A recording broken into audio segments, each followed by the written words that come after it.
ओम श्री परमात्मने नमः। वृंदावन कलानाथो हृदयानंदवर्धनो सुखदूराधिका कृष्णो भजेयं कुञ्जगामिनो देवेन्द्रमौलिमन्दार मकरन्दकणारुण विघ्नं हरन्तु श्रीराधा कृष्णपादाब्जरेणवहम्। यो सत्संग मन्दाकिनी सुनेर बस्नुहुने सम्पूर्ण श्रोतावृन्द, दर्शकवृन्द, श्रद्धालु भक्त वृन्दमा म हार्दिक प्रणति समर्पण गर्दछु। हजुरहरूले यो सत्संग मन्दाकिनी च्यानल अन्तर्गत सनातन धर्मका विभिन्न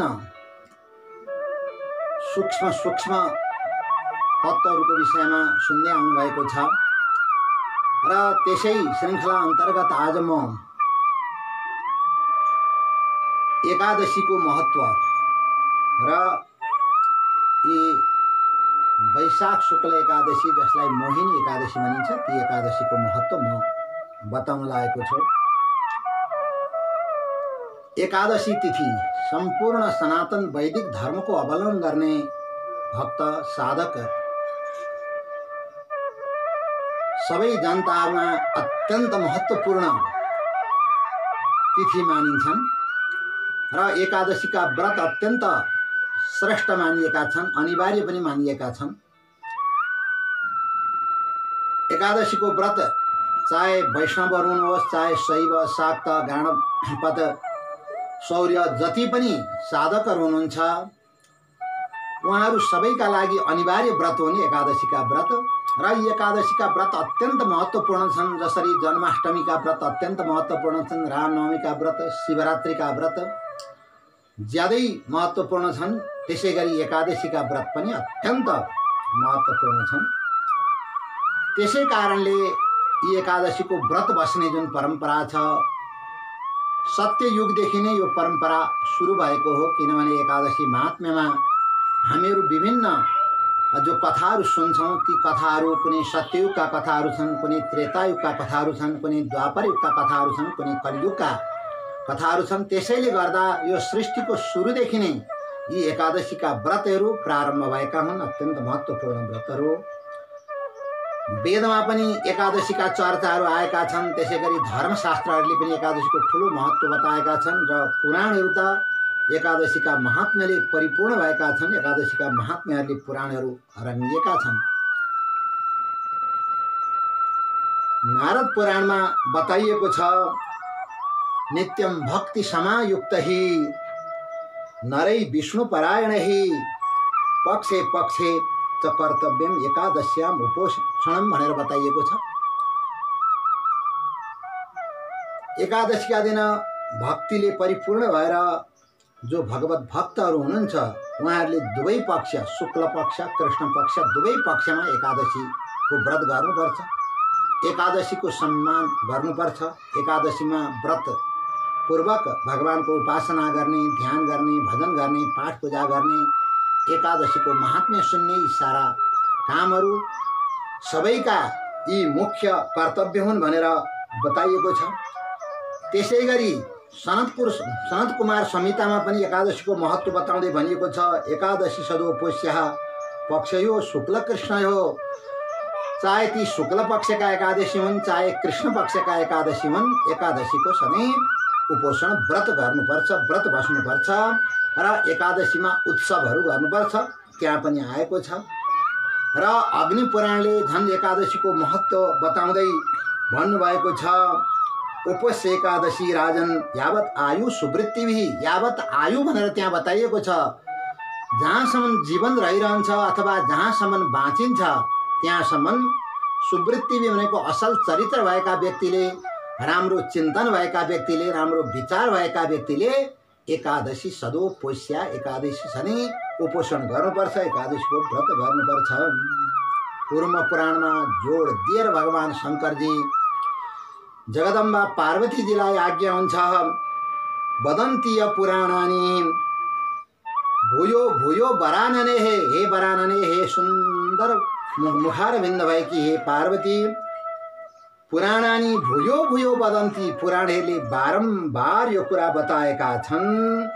न भोक्तव्यम न भोक्तव्यम संप्राप्ते हरिवासरे, हरिवासरे संप्राप्ते, भगवान का अत्यंत पवित्र, भगवान का जो प्रिय तिथि एकादशी आउनुहुन्छ।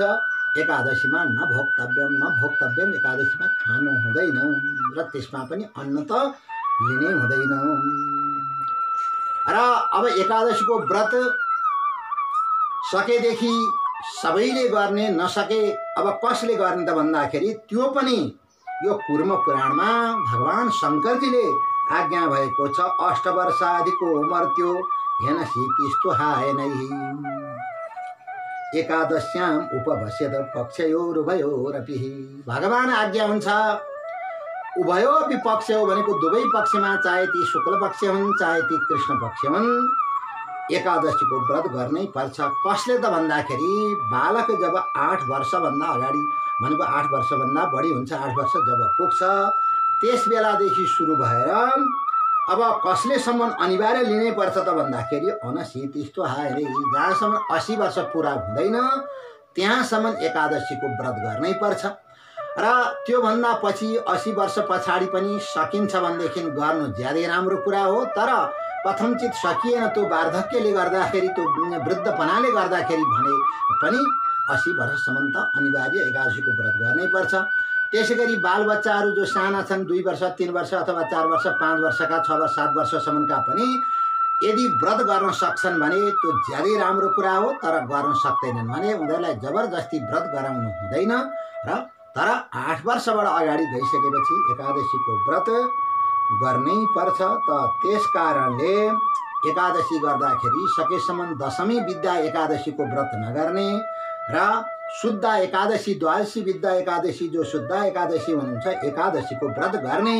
र यो एकादशीको विद्या र शुद्धको पनि ठुलो शास्त्रार्थ छ। धेरै पुराणहरूमा यो चर्चा परिचर्चा यो आएको छ। र स्कन्द पुराणमा एउटा प्रसङ्ग आएको छ। जगदम्बा भगवती पार्वतीजीले त्यहाँ प्रश्न गर्नुभएको छ महर्षि वाल्मीकिसँग। र जगदम्बा पार्वतीजी, जगदम्बा भगवती सीताजी महर्षि वाल्मीकिजीसँग त्यहाँ आज्ञा हुन्छ, न चाहम स्वैरिणी भार्या न चाहम अपतिव्रतः न चेय कलुषम किञ्चित् किं पापम त्वन्य जन्मनि।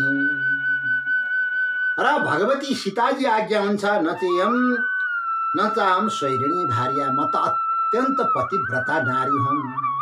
मेरो हृदयमा भगवान रामचन्द्र भन्दा अरू कोही पनि निवास गरिबसेको छैन। न चाहम अपतिव्रता, म पतिव्रता नभएकी होइन, अत्यन्त महान पतिव्रता हुँ। र मलाई लाग्छ नचेह कलुषम किञ्चित, मैले जाने बुझे अनुसार मैले कुनै पनि पाप गरेकी छैन भने किम पापम त्वन्य जन्मनि, मैले पूर्व जन्ममा के त्यस्तो पाप गरेछु जसले गर्दाखेरि मैले जीवनमा धेरै दुःखहरू पाउनु पर्यो, कष्ट भोग्नु पर्यो। त्यसको कारण के हो? जब जगदम्बा भगवती सीताजीले सोधिबसेको थियो। अब राम पत्नी वच श्रुत्वा वाल्मीकिर्मुनि पुंगव, राम पत्नी भगवती जगदम्बा महालक्ष्मी सीताजीका यी प्रश्न सुनेर मुनिहरूमा सर्वश्रेष्ठ हुनुभएको वाल्मीकि महर्षिले उत्तर दिनुभयो, चिरम ध्यात्वा महाराज तामुवाचे दृशम वचः। र यसरी महर्षि वाल्मीकि अब सीताजीलाई एकछिन ध्यान गरेर सीताजीलाई उत्तर दिन लाग्नुभयो। दशम एकादशीं युक्तां समुपश्य जनार्दनः अरण्य अभ्यर्थितस्त्वया देवी तस्येदं कर्मणः फलम्।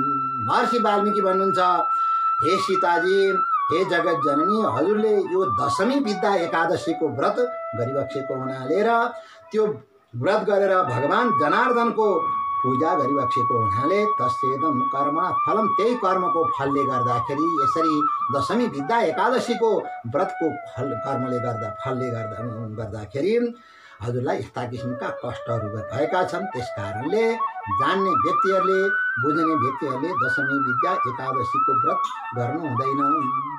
र पुराणहरूमा यसरी द्वादशीतिर ढल्केकी जुन एकादशी हुनुहुन्छ ती व्रतको ठुलो महत्त्व बताइएको छ। अम्बरीश महाराजका प्रसिद्धता चरित्रहरू त संसार प्रसिद्ध छन् र श्रीमद् भागवत महापुराणमा पनि यी प्रसङ्ग आएका छन्। अम्बरीशका चरित्र, अम्बरीश महाराजलाई दुर्वासा महर्षिका अविचारहरूले पनि केही गर्न सकेनन् र त्यो नसक्नमा सबभन्दा ठुलो कारण के हो त भन्दाखेरि उहाँले यसरी जो शुद्ध एकादशी, द्वादशी, विद्या एकादशीको व्रत गर्नुभएको हुनाले, उहाँ महान वैष्णव हुनुभएको हुनाले उहाँलाई यसरी दुर्वासाका श्रापले, दुर्वासाका अविचारले पनि केही गर्न सकेनन्। साक्षात् परब्रह्म परमात्मा भगवानले उहाँलाई चाहिँ सुदर्शन चक्र नै यसरी चाहिँ प्रदान गरिबक्सेको थियो। त्यस कारणले गर्दाखेरि एकादशी व्रत गर्ने प्रसङ्गमा श्रद्धालु व्यक्तिहरूले यी कुरामा पनि ध्यान दिनुपर्छ। र एकादशीको विषयमा अरू पनि धेरै विचारहरू गरिएका छन्। जसरी सुतक परेको बेलामा, त्यसै गरी जुठो परेको बेलामा एकादशीको व्रत गर्ने कि नगर्ने, त्यहाँ पनि विद्वानले चर्चा उठाउनु भएको छ। पुराणमा यो कुरा बताइएको छ, ब्रह्माण्ड पुराणमा आएको छ, सुतकेपि न भुञ्जित एकादश्याम तदा त्यो भनेको छ सदा नरह। तो द्वादश्याम तो त्यहाँ बताइएको छ सुतक पर्दाखेरि पनि र जुठो पर्दाखेरि पनि एकादशीको व्रत गर्नै पर्छ। सुतक जुठोले पनि एकादशीको व्रतलाई यसरी चाहिँ हटाउन सक्दैनन्। त्यसकारणले एकादश्याम नभुञ्जित, एकादशीमा खानु हुँदैन। र अब के गर्ने त व्रत गरेपछि भन्दाखेरि तो द्वादशी तिथिमा द्वादश्याम तो समस्नेयात र द्वादशी तिथिमा भोजन गर्ने। के गरेर भन्दाखेरि भगवान जनार्दनलाई प्रणाम गरेर यसरी स्नात्वा विष्णु प्रणम्य त स्नान गर्ने द्वादशीका दिन भगवानलाई टाढेबाट प्रणाम गर्ने र त्यसपछि भोजन गर्ने। त्यसकारणले जुठो सुतकले पनि एकादशीलाई हटाउन सक्दैनन्। र एकादशीको कति ठुलो महत्त्व छ पुराणहरू वर्णन गर्छन्, शास्त्रहरू वर्णन गर्छन्। न गङ्गा न गया भूपः न काशी न च पुष्करम। गङ्गाजीको पनि त्यति ठुलो महत्त्व छैन, गयाजीको पनि त्यति महत्त्व छैन, त्यसै गरी काशीको पनि त्यति महत्त्व छैन, पुष्करको पनि त्यति महत्त्व छैन।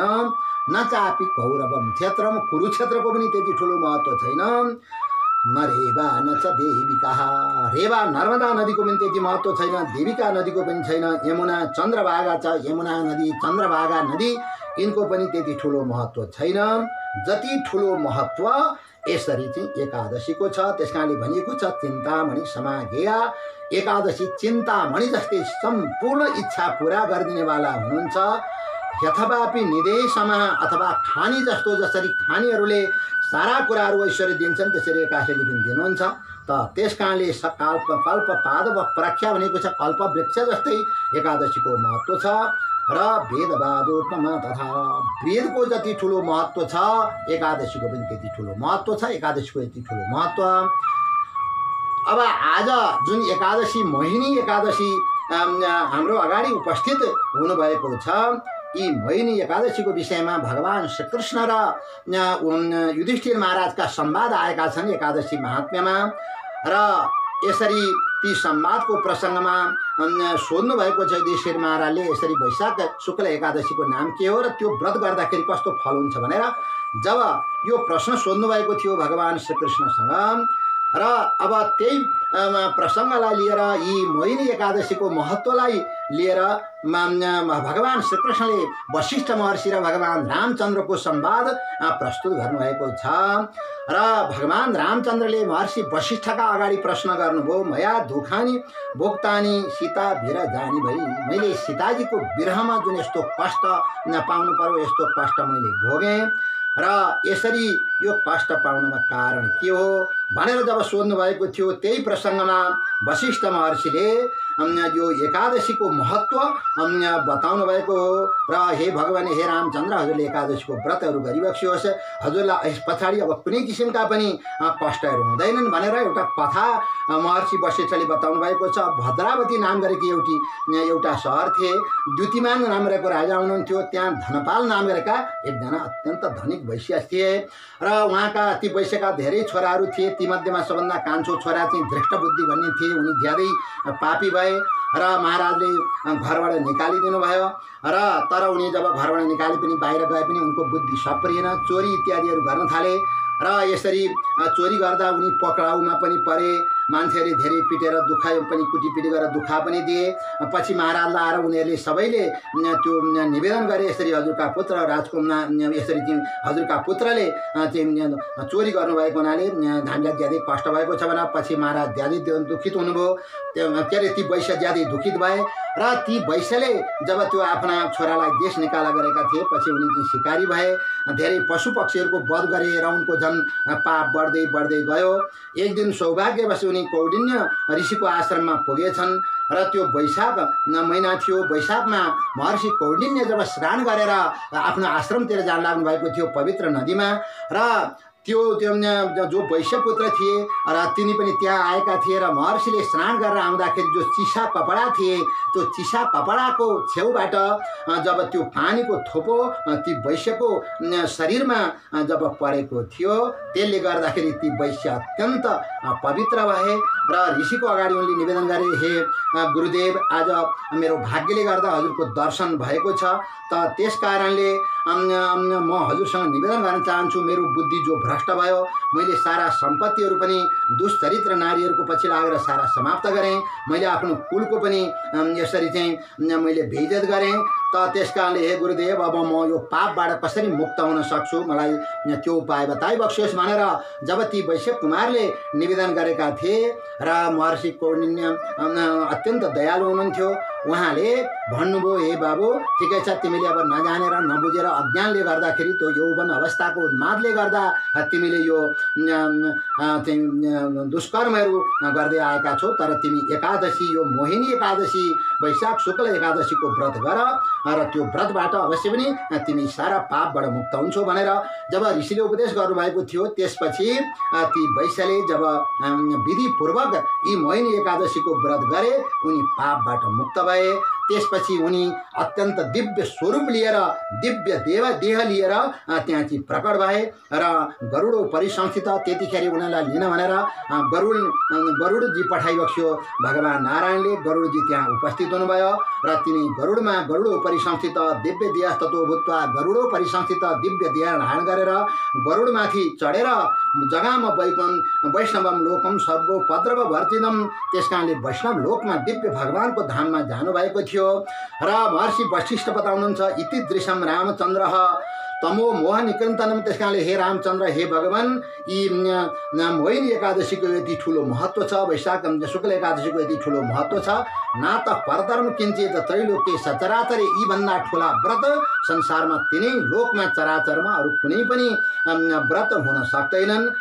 यज्ञादि तीर्थदानानि कलाम नारन्ति षोडशीम, यसरी महर्षि वशिष्ठ भन्नुहुन्छ, हे प्रभु, हे भगवान, हे रामचन्द्र, र यसरी यी एकादशीको व्रत जसले गर्नुहुन्छ उहाँले जुन फल प्राप्त गर्नुहुन्छ त्यो त कुनै हजारौँ यज्ञहरू गर्दा पनि प्राप्त हुँदैन, तीर्थहरू गर्दा पनि प्राप्त हुँदैन, दान आदिबाट पनि प्राप्त हुँदैन।